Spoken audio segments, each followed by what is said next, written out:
কত বড় একটা শোরুম। আমার পছন্দের জুতাটা কই? এই যে আমার পছন্দের জুতাটা। কি লাগবে স্যার দেখেন?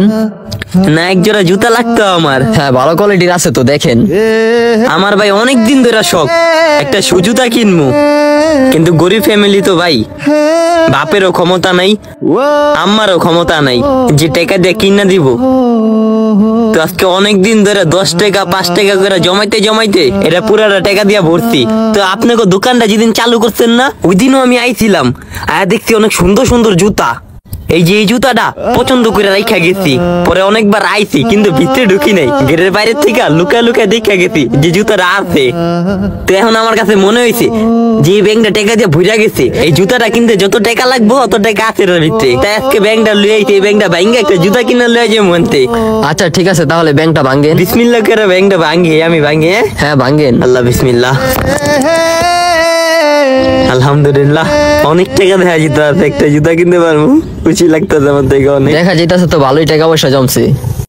হ্যাঁ, কিন্তু খুচরা টাকা বেশি। আচ্ছা ঠিক আছে, তাহলে আপনি টাকাগুলা গনে দেখেন কত টাকা হয়েছে, আমার আবার একটু কাজ আছে।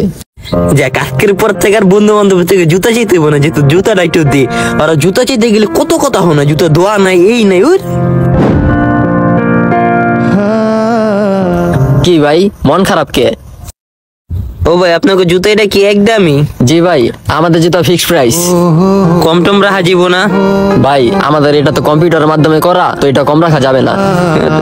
ও কেন ভাই, আপনার এখানে কি টাকা শর্ট? টাকা হয় নাই?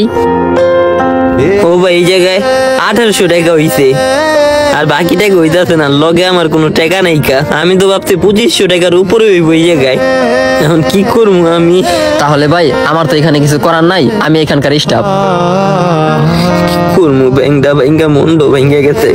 একটা জুতা কেনার স্বপ্ন দেখছি, জুতা কিনতে পারবো না। আমার থেকে টাকা চামু, আমার কাছেও টাকা নাই। বাপের থেকে টাকা চামু, বাপের কাছেও টাকা নাই। ভাঙা মন নিয়ে কেমন বাসা ফিরে যাবো? এই রাসেল, জি বস।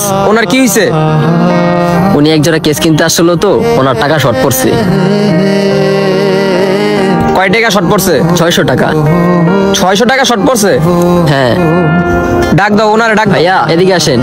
আল্লাহ মাহবুব জানে ডাক দিয়ে আবার কি কয় না কি, আমার অপমান করে বাইর করে দেয়। কি হয়েছে ভাই আপনার? ভাই, অনেক স্বপ্ন নিয়ে আপনাকে দোকানে আইছি আমি, আর সব থেকে বড় স্বপ্ন ছিল এই ব্যাংকটা আমার।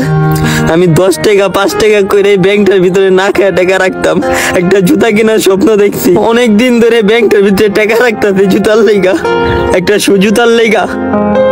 ভালো কোনো জায়গায় যেতে পারি না। আব্বারে কইছি, আব্বাও কিনা দেয় নাই। আম্মারে কইছি, আম্মাও কিনা দেয় নাই। আরে কিনা দিব কেমনে? বেড়া কত সামর্থ্য নাই, বাপের রিক্সা চালায়।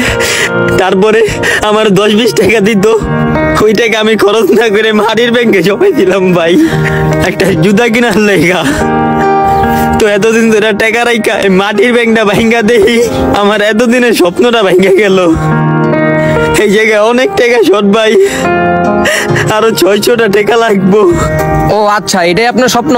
যেহেতু আমাদের স্বপ্ন নতুন দেওয়া হয়েছে আমাদের বিকে ফ্যাশনের পক্ষ থেকে, আপনার এই স্বপ্নটা আমরা পূরণ করে দিলাম। এই রাসেল, জুতাটা দিয়ে দাও ওনারে। ভাই কি বলেন? দিয়ে দাও। এমনিতে ছেলেটা অনেক দিন ধরে একটা জুতা কেনার স্বপ্ন দেখছে নাকি, যেহেতু ও চেষ্টা করছে কিন্তু ওর টাকাটা জোগাড় হয় নাই। তো ওকে যদি ফিরায় দেই, ব্যাংকটা ভাঙার মতো ওর মনটাও ভেঙে যাবে। তো আমি ওর মনটা ভাঙতে দিতে চাচ্ছি না, তোমার স্বপ্ন আমি পূরণ করে দিচ্ছি। ভাই, এই রাসেল, জুতাটা দিয়ে দে ওনারে। আপনার আমি মনের থেকে দোয়া করি ভাই, আপনি কই বিকে ফ্যাশন অনেক বড় হইব। যদি আপনি আমার খেতে দিতেন না ভাই, এই মনটা এমনিতেই ভাঙ্গা ভাই, আরো ভাঙ্গা যেত। কিন্তু এই বিকে ফ্যাশন আমার ভাঙ্গা মনটা জোর ভাঙতে দেয়নি কা, জোড়া দিয়া দিতে ভাই। মনের থেকে দোয়া করি, আল্লাহ পাক আপনাকে ভালো করবো। দামি কোনো স্বপ্ন নেই, স্বপ্ন এক জোড়া জুতা। হয়তো এটা শৌখিন আপনার কাছে পড়ে থাকে 5-6 জোড়া, কিন্তু আমার এক জোড়া জুতা কিনতেই টাকা জমাতে চলে যায় 5-6 মাস। এতদিনের স্বপ্নটা যদি ভেঙে যায়, মনটা আস্ত আর থাকেনি। আমি দোয়া করি তাদের জন্য যারা এই ভাঙা স্বপ্নটা আবার জোড়া দিয়ে দেয়।